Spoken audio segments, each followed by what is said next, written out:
Arthros means joint and itis means inflammation of the joint. Inflammation का मतलब होता है उसकी अंदरूनी सूजन।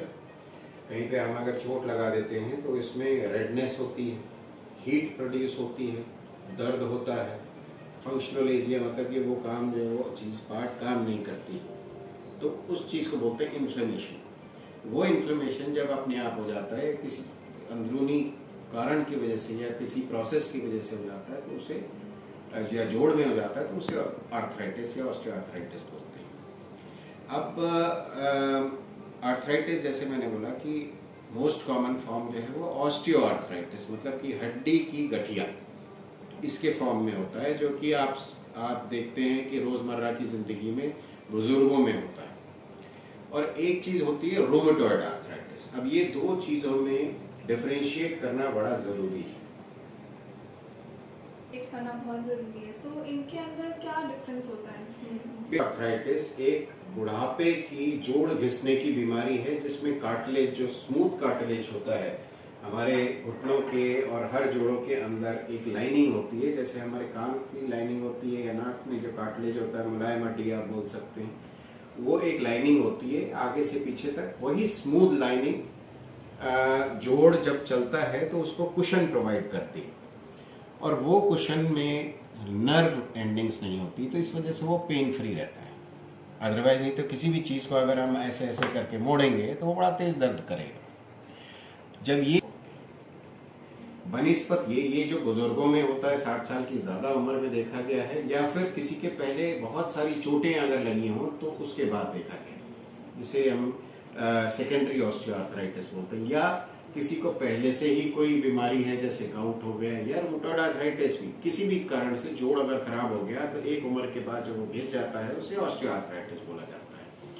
उसके भी स्टेजेस हैं, स्टेज 1, 2, 3, 4 स्टेज जो है वो सबसे लास्ट वाली होती है जिसमें हमें नी रिप्लेसमेंट या फिर रिप्लेसमेंट्स की जरूरत पड़ती है। First stage, second, third stage में हम थोड़ा सा कुछ और पद्धति इस्तेमाल करते हैं, जिसमें फिजियोथेरेपी हो गई, मेडिसिन हो गई, जॉइंट इंजेक्शंस हो गए और रेस्ट्रिक्शन ऑफ मूवमेंट्स हो गए।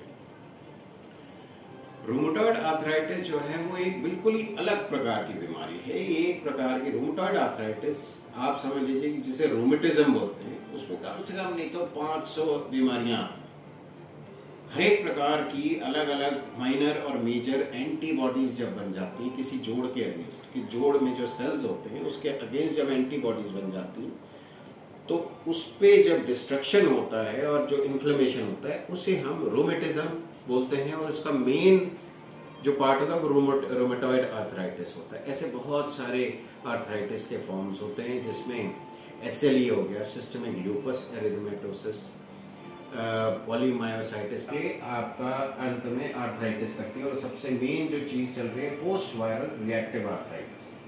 तो पोस्ट वायरल हम वायरल फीवर हुआ या पेट खराब हुआ या पेशाब में जलन हुई, उसके 1 महीने बाद हम देखते हैं कि जोड़ों में पानी भरना चालू हो गया है। ये मोस्ट कॉमन कॉज होता है।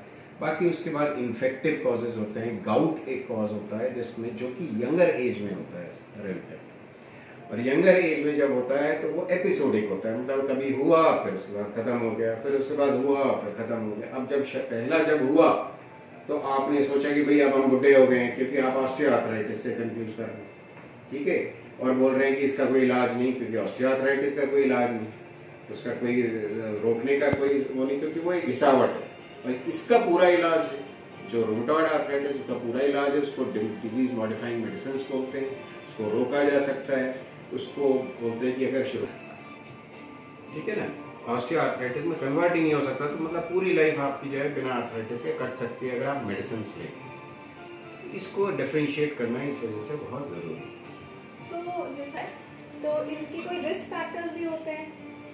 रिस्क फैक्टर सबसे ज्यादा जो ऑस्टियोआर्थराइटिस में, वो एक तो सेडेंटरी लाइफस्टाइल, ओबेसिटी, शहरी वातावरण में ये चीज ज्यादा देखी गई है।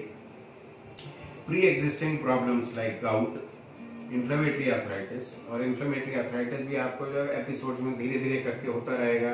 35 साल की उम्र के बाद लेडीज जो है वो थोड़ा थोड़ा जोड़ का दर्द और सुबह उठ के अकड़न बोलेंगी, वो ही लोग जो है पेनिस फॉर्मेशन, मतलब कि वहां पे जो है वो डिजीज बढ़ती चली जाती है और अंत में 50 52 साल की उम्र में आर्थराइटिस पूरी तरीके से। तो जेनेटिक फैक्टर्स, एनवायरमेंटल फैक्टर्स, ये सारे सारे रिस्क फैक्टर्स होते हैं। फूड अगर आप कम लेते हैं या प्रोटीन इंटेक कम लेते हैं या उसमें तत्वों की कमी होती है, तब भी आपको जो है कुछ कार्टिलेज की जो ग्रोथ है या कार्टिलेज की न्यूट्रिशन ढंग से नहीं मिल पाती है। इमोबिलिटी, अगर आप बहुत लंबे समय तक किसी ऐसे बीमारी से शिकार हैं जिसमें आप मोबाइल नहीं रह पाए, मसल की कमजोरी, अगर आप बिल्कुल कोई काम नहीं करते, सेडेंटरी लाइफस्टाइल है, आजकल वर्क फ्रॉम होम का जमाना, all these things lead to arthritis.